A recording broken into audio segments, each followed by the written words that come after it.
అందరికీ నమస్తే అండి. మన దేశంలో ఒక డైలాగ్ కూడా ఉంటుందండి. బాగా చదువుకున్నోళ్ళు ఐఏఎస్‌లు అవుతారు, ఐపీఎస్‌లు అవుతారు. వాళ్ళేమో పొలిటీషియన్స్ మాట వింటారు. పొలిటీషియన్‌లేమో స్వామీజీలు, బాబాల మాట వింటారు. సో, వాళ్ళు అసలేమీ చదవక్కర్లేదు. ఇలా ఈ సినిమా డైలాగ్ ఉంటది కదా! అలాగే ఇప్పుడు పొలిటీషియన్స్ కూడా స్వామీజీల మాట, బాబాల మాట కూడా వినట్లా. వ్యూహకర్తల మాట వింటున్నారు. స్ట్రాటజిస్టుల మాట వింటున్నారు. వాళ్ళనే సెఫాలజిస్టులు అని అంటున్నాం. ఒక 10 సంవత్సరాల నుంచి దేశంలో ఈ పదం బాగా ట్రెండింగ్‌లో ఉంది. రాజకీయ వ్యూహకర్తలు లేదా సెఫాలజిస్ట్. ప్రశాంత్ కిషోర్ దానికి ఆద్యుడు. ఎప్పుడో 2014 జాతీయ స్థాయిలో లోక్సభ ఎన్నికలకు ముందే ఆయన నరేంద్ర మోదీ గారి దగ్గర చేరి దేశవ్యాప్తంగా బీజేపీకి, ముఖ్యంగా నరేంద్ర మోదీ గారికి పర్సనల్‌గా ఒక పొలిటికల్ క్యాంపెయినింగ్, డిజిటల్ క్యాంపెయినింగ్ నిర్వహించి దేశవ్యాప్తంగా అందరి దృష్టిలో పడ్డాడు. ఆ తర్వాత 2019 అసెంబ్లీ ఎన్నికల్లో జగన్మోహన్ రెడ్డి గారికి, 2020 ఎన్నికల్లో ఢిల్లీ అరవింద్ కేజ్రీవాల్ గారికి, 2021లో స్టాలిన్ గారికి, మమతా బెనర్జీ గారికి, ఇలా చాలామందికి దేశవ్యాప్తంగా ఆయన పనిచేసి కోట్లు ఏం చేసుకోవాలో తెలియక మొత్తం సంపాదించి వెళ్ళిపోయి పార్టీ పెట్టుకొని ఇంకా ఏమయ్యాడో అందరం చూసాం. సరే, అతనిది అయిపోయింది. ఇదేంటంటే ఇన్స్టాంట్గా వచ్చిన పాపులారిటీ, ఇన్స్టాంట్గా వచ్చిన డబ్బు. సో, ఆ పాపులారిటీతో రాజకీయ పార్టీ పెట్టాడు, డబ్బులు తగలెట్టాడు. డబ్బులు కూడా సొంత డబ్బులు తగలట్లా, మళ్ళీ దానికి కూడా కొంతమంది దగ్గర తీసుకున్నాడంటే అది వేరే విషయం. ఇక తను సృష్టించిన ఐప్యాక్ అనే దరిద్రాన్ని ఇంకొంతమందికి అప్పచెప్పేసి వెళ్ళిపోయాడు ఆయన. ఎందుకంటే ఆయనకు తెలుసు, మనం అబద్ధాలు ఆడి గెలిపించామో అబద్ధాలు ఎక్కువసేపు నిలబడవు. సో, వీళ్ళు మళ్ళీ ఓడిపోతే నన్ను అనుకుంటారు, అదేదో నాకెందుకు, నేను వెళ్ళిపోయి రాజకీయం చేసుకుంటానని చెప్పి వాళ్ళ శిష్యులకు అప్పచెప్పేశాడు ఐప్యాక్ని. వాళ్ళ శిష్యులు ఐప్యాక్తో చాలామందికి పనిచేశారు, పోయాయి. వాళ్ళు ఎవరెవరికైతే పనిచేశారో అవన్నీ పోయాయి. జగన్ గారు కూడా 2024లో పోయారుగా ఐప్యాక్ ఆధ్వర్యంలో. ఇప్పుడు జగన్ గారికి కొత్త సెఫాలజిస్ట్ అవసరం వచ్చింది. ఐప్యాక్ పోయింది, ప్రశాంత్ కిషోర్ అయిపోయింది, రిషిరాజ్ సింగ్ అయిపోయింది, లేదా ట్రంప్ అవినాష్ గారో లేదంటే మోహన్ రావు అని, మోహన్ రావు ఏదో పేరుంది పాపం, ఆయన కూడా కొన్నాళ్ళు జగన్మోహన్ రెడ్డి గారికి సలహాదారుగా సెఫాలజిస్ట్గా పనిచేశారు, వైసీపీకి పనిచేశారు. కానీ ఇప్పుడు ఆయన కూడా అయిపోయింది. కొత్తగా ఒకరిని తెచ్చుకున్నారు. ఎందుకంటే మరో ఏడాదిలో జగన్మోహన్ రెడ్డి గారి పాదయాత్ర మొదలవబోతోంది. సో, ఆ పాదయాత్రకు ముందే వీళ్ళు నియోజకవర్గాల వారీగా వ్యూహాలు ఫిక్స్ చేయాలనుకుంటున్నారు. నియోజకవర్గాల వారీగా దాదాపుగా 90% ఆఫ్ కాన్స్టిట్యున్సీస్లో అభ్యర్థులు ఫైనల్ చేయాలనుకుంటున్నారు. ఏ నియోజకవర్గానికి ఆ నియోజకవర్గం, ఏ జిల్లాకి ఆ జిల్లా, సెపరేట్ వ్యూహాలు, సెపరేట్ సామాజిక సమీకరణాలు అంతా కూడా ప్రత్యేకంగా కొంచెం డెప్త్గా గ్రౌండ్ వర్క్ చేయాలనుకుంటున్నారు. దాంతోపాటు డిజిటల్ క్యాంపెయినింగ్ కూడా చాలా స్ట్రాంగ్గా ఉండాలి, సోషల్ మీడియా కూడా చాలా భిన్నంగా స్ట్రాంగ్గా ఉండాలని ప్లాన్ చేశారు. అలా ఉండాలి అంటే ఇప్పుడు వరకు ఉన్న సెఫాలజిస్టులు ఎవరు పనికిరారు. తమిళనాడులో విజయ్ని గెలిపించిన సెఫాలజిస్ట్ ఇప్పుడు దేశం మొత్తం మీద ట్రెండింగ్లో ఉన్నాడు. ఎటువంటి అంచనాలు లేకుండా విజయ్ గెలిచాడు అంటే, టీవీకే పార్టీ 108 సీట్లు గెలిచిందే అంటే అక్కడ వాళ్ళు అమలు చేసిన ప్రచారం చాలా భిన్నంగా సాగింది. మెయిన్ స్ట్రీమ్ మీడియా దృష్టికి వెళ్లకుండా సోషల్ మీడియాను విస్తృతంగా వాడుకొని, టెక్నాలజీని వాడుకొని, ఏఐని వాడుకొని కృత్రిమంగా విజయ్ బొమ్మలు సృష్టించి ప్రచారం చేశారు కదా. సో, దీని వెనక ఎవరున్నారు అని వైసీపీ ఆరా తీస్తే కపిల్ సాహు అనే పేరు బయటకు వచ్చిందనమాట. సో, ఆ కపిల్ సాహుతో ఇప్పుడు వైసీపీ టైఅప్ పెట్టుకుంటోంది. 2029 ఎన్నికల్లో వైసీపీని గెలిపించే బాధ్యత జగన్మోహన్ రెడ్డి గారు కపిల్ సాహుకి అప్పగిస్తున్నారు.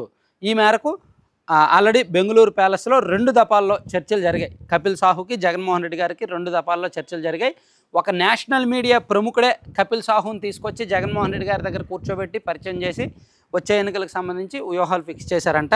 సో, ఇంతకీ ఈ కపిల్ సాహు కెరీర్ మనం సింపుల్గా చెప్పుకోవాలంటే, ఇతను 2017 ఆ టైంలో ఐప్యాక్లో జాయిన్ అయ్యాడు అనమాట.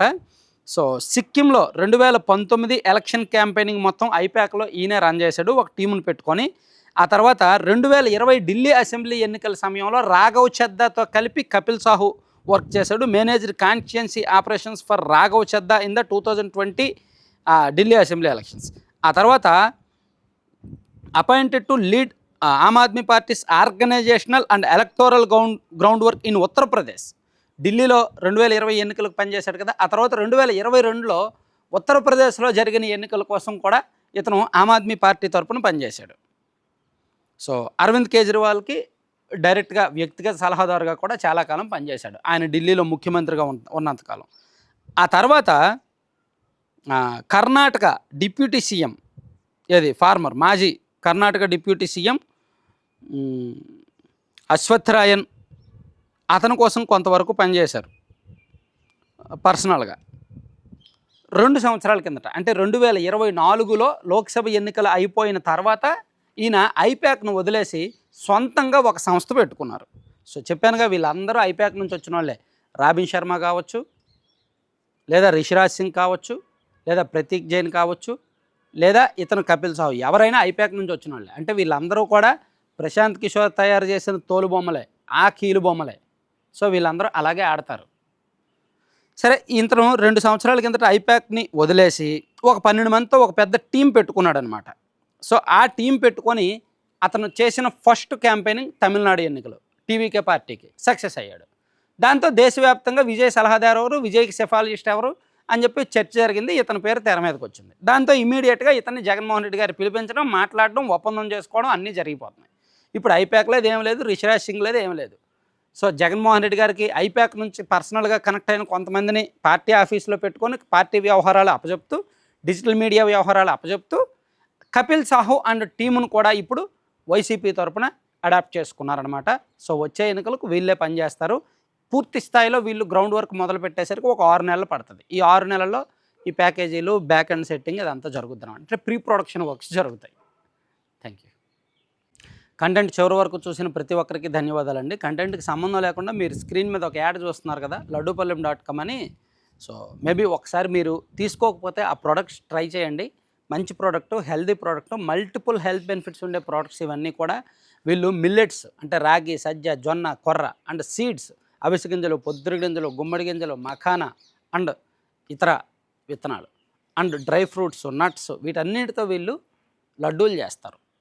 అవన్నీ కూడా హెల్త్ బెనిఫిట్స్ ఉండేవి.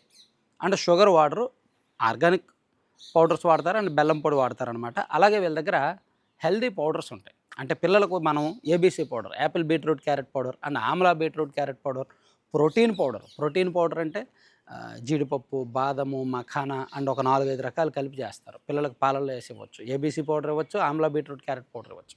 అలాగే మిల్లెట్స్తో చేసే స్నాక్స్ ఉంటాయి. ఇలా మల్టిపుల్ హెల్త్ బెనిఫిట్స్ ఉండే మల్టిపుల్ ప్రొడక్ట్స్ ఉంటాయి. Veg and non veg pickles కూడా ఉంటాయి. సో వీళ్ళు యూఎస్కే, యూకే ఎక్కడికైనా సరే ఎక్స్పోర్ట్ చేస్తున్నారు. సో మంచి సక్సెస్ఫుల్ అయ్యారు. ఒక 20 మంది మహిళలు కలిపి చేసుకుంటున్న చిన్న బిజినెస్ అనమాట. మీకు కావాలి అనుకుంటే laddupalem.com సైట్ విజిట్ చేసి ఆర్డర్ చేసుకోండి. లేదా 9997839994 నెంబర్కి వాట్సాప్లో మెసేజ్ చేసి ఏం కావాలో ఆర్డర్ పెట్టుకోవచ్చు. 2 తెలుగు రాష్ట్రాలకు ఫ్రీ షిప్పింగ్ ఉందన్నమాట. Thank you very much.